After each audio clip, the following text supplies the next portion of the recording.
Wait, are you sure the title correct or not? Survive with 1,008 in Klang Valley? Yes, director.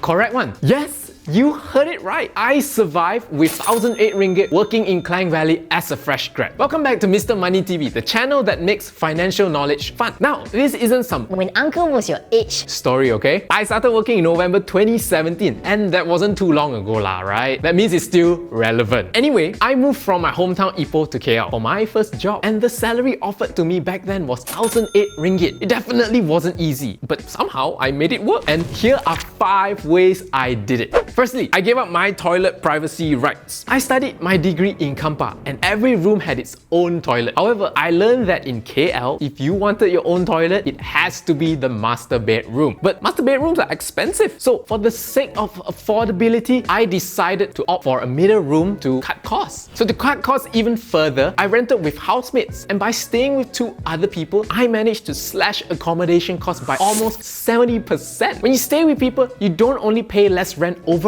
you end up spending less on things like electricity, water, home repairs, and most importantly, internet bills. While I don't have as much peace and quiet as I would like to if I were to live alone, I have peace knowing I still have money to buy food to, live. Working in a high-income area meant that food was expensive. My savior? Economy rice. But there was only one shop near my office, and if I was even 5 minutes late there would be no dishes left for me to choose from. So then, what I did was set a rule that I would only spend no more than 20 ringgit on meals in a day. And if I overspend on that particular day, the following day would have to be less to compensate for that overspending. Now, McDonald's is my comfort food, and if I wanted that, I would have to penny pinch the days before or the days after eating it. But you know what you shouldn't be penny pinching? Hitting that like and subscribe button. Done? You're the best. Okay, so back to the story. When I settled down a little and had more time, I started to prepare meals at home in bulk. Typically, my meals consisted of a chicken breast, vegetables, and sometimes rice, which would average out to be about less than 7 ringgit per meal when you factor in the cost of spices and seasonings. I didn't really have time to cook meals on weekdays, so what I would do is that I would try to find time on Sundays and Wednesdays in the middle of the week where I would cook my meals in batches and refrigerate or freeze them. On days I wanted to have my meals, I would just reheat them and they'll be ready to be consumed. I wasn't a great cook and reheated meals aren't the tastiest up. But hey, it cut expenses and as a fitness coach, it helped me stay in line with my fitness goals. So lose win-win, I guess.